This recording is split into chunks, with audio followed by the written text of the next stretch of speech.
అందరికీ నమస్కారం.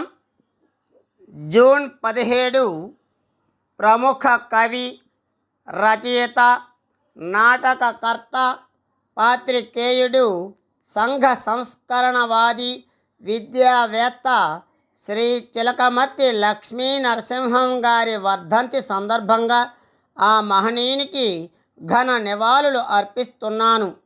ఆయన గురించి కొన్ని ముఖ్యమైన అంశాలను ఈరోజు చెప్పుకుందాం. ముందుగా, అన్ని దానాలలోకెల్లా అన్నదానం గొప్పది అంటారు.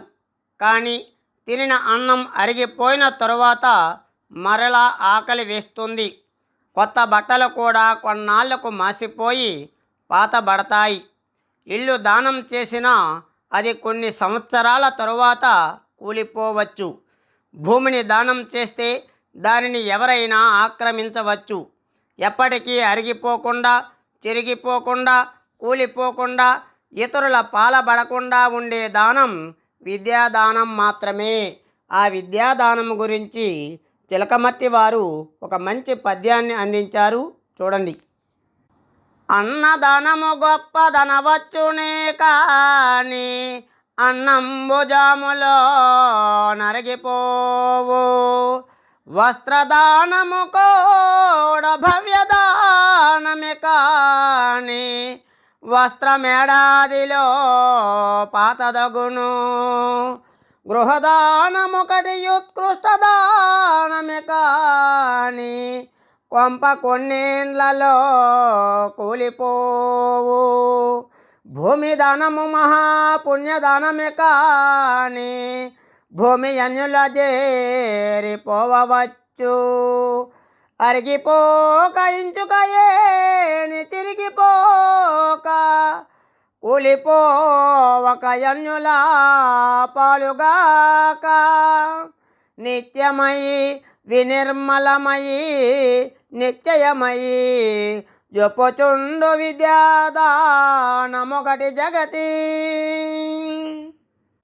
అన్నదానము గొప్పదనవచ్చునే కాని అన్నంబు జాములో నరిగిపోవు. వస్త్రదానము కూడా భవ్యదానమే కాని వస్త్రమేడాదిలో పాతదగును. గృహదానమొకటి ఉత్కృష్టదానమే కాని కొంప కొన్నేండ్లలో కూలిపోవు. భూమి దానము మహాపుణ్యదానమే కాని భూమి అన్యుల చేరిపోవచ్చు. అరిగిపోక ఇంచుకయేని చిరిగిపోక కూలిపోవక అన్యుల పాలుగాక. నిత్యమయి వినిర్మలమయి నిశ్చయమయి జొప్పుచుండు విద్యాదానమొకటి జగతి.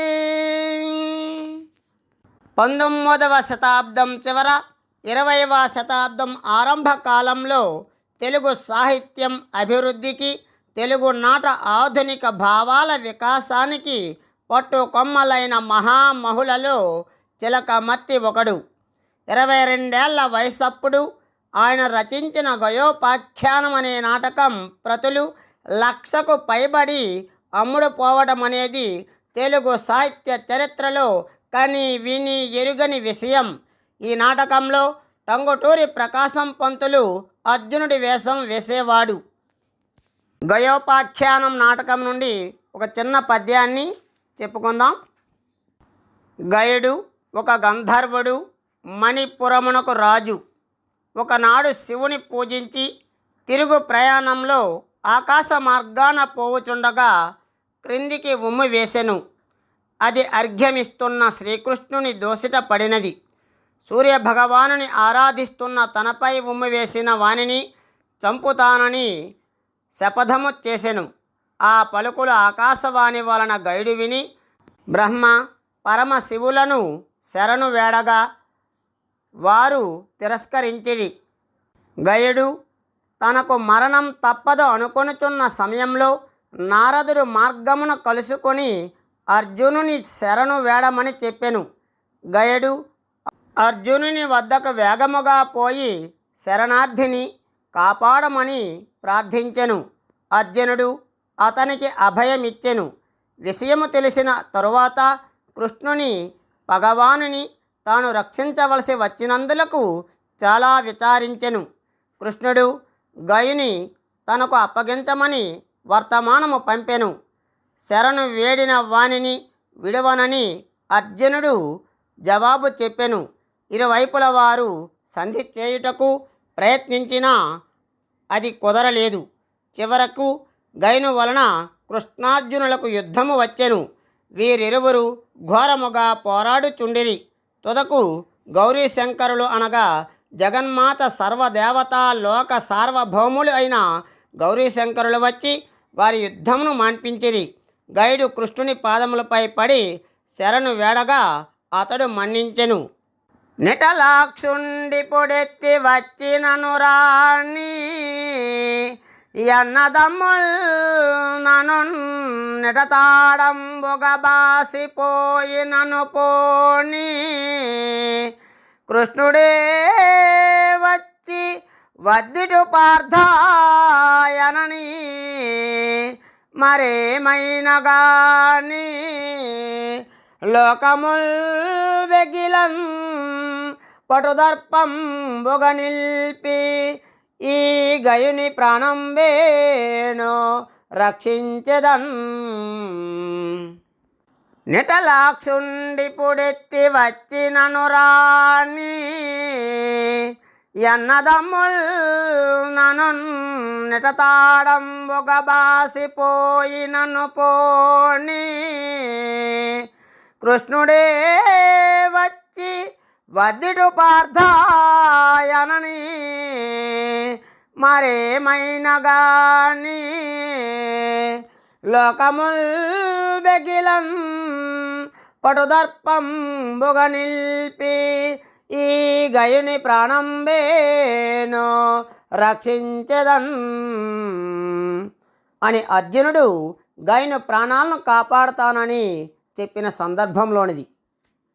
లక్ష్మీ నరసింహం 1867 సెప్టెంబర్ 26న పశ్చిమ గోదావరి జిల్లా పెరవలి మండలంలోని ఖండవల్లి గ్రామంలో ఒక బ్రాహ్మణ కుటుంబంలో వెంకన్న రత్నమ్మ పుణ్య దంపతులకు జన్మించాడు. ఆయన ప్రాథమిక విద్య వీరవాసరం నరసాపురం పట్టణాలలో సాగింది. 1889లో రాజమండ్రి హై స్కూల్ విద్య పూర్తి చేసి రాజమండ్రి ఆదర్శ పాఠశాలలో తెలుగు ఉపాధ్యాయునిగా చేరాడు. తరువాత ఇన్నీసుపేట స్కూలులోను మున్సిపల్ హై స్కూలులోను విద్యాబోధన సాగించాడు. తరువాత 1 సంవత్సరం సరస్వతి పత్రిక సంపాదకునిగా పనిచేశాడు. ఆపై ఉద్యోగం విరమించి 1899లో హిందూ లోయర్ సెకండరీ స్కూల్ స్థాపించి 9 సంవత్సరాలు నడిపాడు. తరువాత ఈ పాఠశాల వీరేశలింగం ఉన్నత పాఠశాలగా మార్చబడింది. 30వ ఏట నుండి రేచీకటి వ్యాధికి గురైన ఆయన శ్రమించి తన కంటి చూపుకున్న అవరోధాలని అధిగమించి రచనలు కొనసాగించాడు. ఆయన రచనలు 10 సంపుటాలుగా ప్రచురింపబడ్డాయి. 1943లో ఆంధ్ర విశ్వవిద్యాలయం ఆయనను కళా ప్రపూర్ణ పురస్కారంతో సత్కరించింది.